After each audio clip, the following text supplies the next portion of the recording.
This is RCMD with Rooster and Orbit. And Matthew. And this is our final video and review of the Traxxas 1/16 Summit VXL. Overall, this is a pretty great kit, and the fun factor was just really amazing. When it's jumping though, the only thing is when you're in the air, it's fine.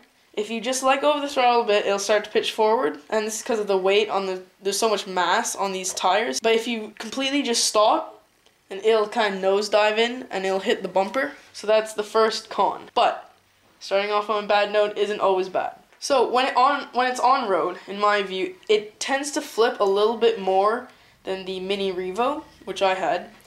And I guess that's just because of the height of this truck compared to the other one. So it has a higher center of gravity. So obviously that'd make it a bit more flippy. And it's also just the tires, I guess you could say too good for the road. Because they're just really grippy. The Canyon tires are just really great for off-road, not so much for on-road. So for on-road, what we did is we switched out to the Mini Revo tires. So I'm just going to get started with the technical here. So a couple of little upgrades that would have been nice if they had included with. First one being the having lights. Now they do give you the option of putting lights in, it's just not included in the kit. The second one being the differentials. The diffs, at first they were really loose, now they're getting a little bit tighter. And also it would have been nice if they had an upgrade available to have the remote locking differentials like on the big Summit. One final point about the battery life is that the battery life, it wasn't bad, but it could have been a little bit better. So what I've been doing is when I run it, I usually run it in parallel to get that extra little bit of battery life. Right, so running in parallel will give you the longer run time, whereas running it in series will give you the extra speed, which I find it does need a little bit. Because it's just a little bit sluggish. Something about it, I can't pinpoint it. Just, you know, could just be driving it when it's low battery, something. Just a little bit more speed, it'd make all the difference.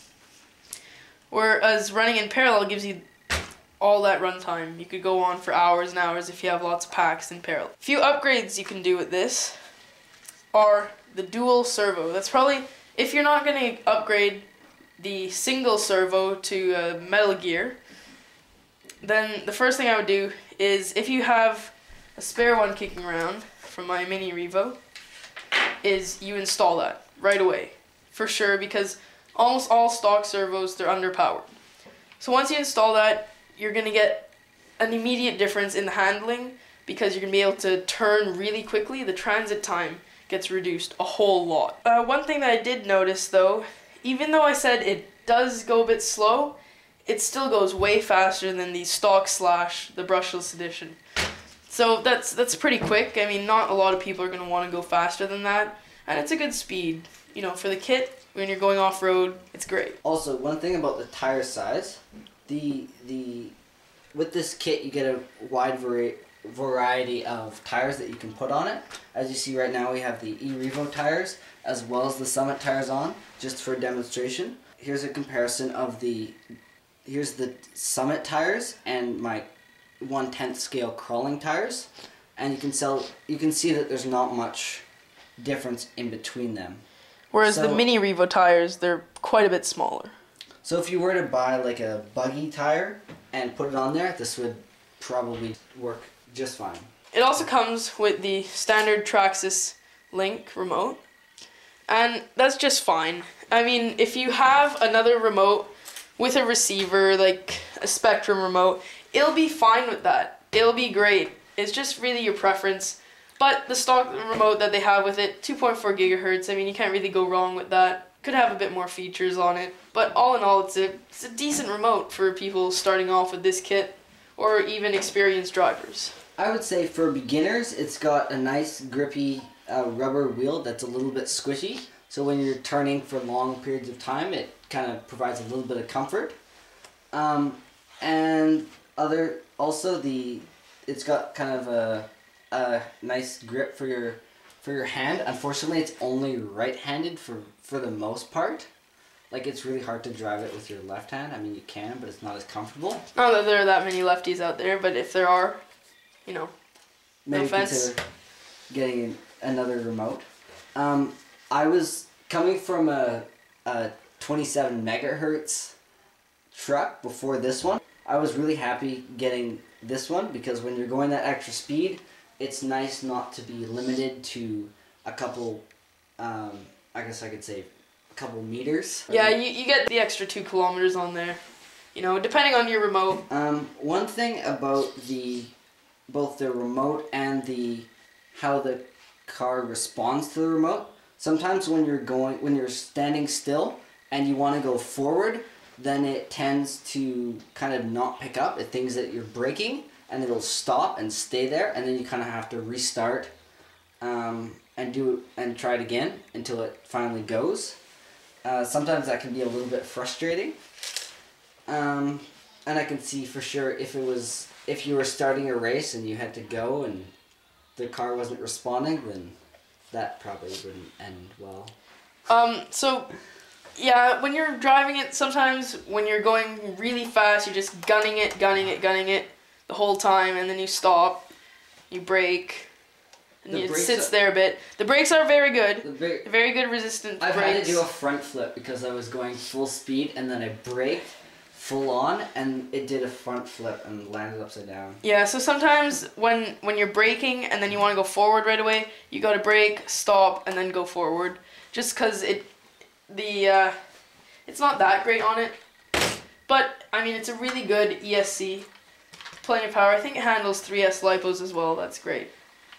I think we're gonna do our rating as a percentage, so we're gonna give this 86%. And some things that would increase the percentage would be a little bit more speed, which you can achieve by getting the series connector and another battery. A better servo, which you can either do by upgrading the servo or running dual servos. And a little bit less flipping, which is kind of hard to achieve. I would say your biggest bet on getting that would be lowering the shocks and getting a little bit stiffer shock so that you're lower to the ground, so that you ride more like that, so that you get a little bit less rolling. Right.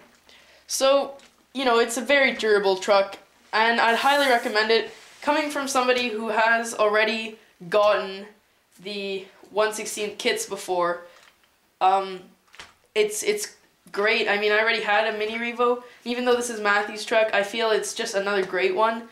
Although it is based off the same platform, that's going to anger some people. It's going to make some people happy. You know, you have to get the best of both worlds. So, if you're going to get this, it's a great starting kit. Definitely, without a doubt, go with the brushless. All the way brushless. Or else, you're just not going to get that excitement speed that you're looking for. So, I guess the only thing... I guess the last thing is, what did we break? Yeah. So, when I first got this truck, within the first week, we decided to upgrade to a second servos, and you might be wondering why the servos is outside of the car. That's because when I was running it at the mountain, then the servos actually stopped working, which was the stock one that came with it. And we're guessing it was either because of the ice that was built up right inside here. There was ice like all here, as well as or it could have been the wires leading to the servo right there. Yeah, where the wires connect in, just in there. I don't know if you can see Water that. might have gotten in there and messed it up. So now this one's dead. Anyway. Garbage. And price versus value. I would say it actually lives up to its price pretty well. Yeah, it's considering everything. I bought this for $330. and comes with one battery comes already, with one so battery and a wall charger and a wall charger. Although it's a slow charger, it gets, you know, the kids out there first time. That's great, you know, to see that you can just take it out of the box, plug it in, and go right away. So that's kind of nice, and it comes packaged really well. You can see that in our unboxing video. So, which we'll have a link to here. Yeah, thanks for watching. One more quick thing. Just the fact that it's completely waterproof and you can submerge it completely, and you can see that in our running video right here. So with that, thanks for watching, guys.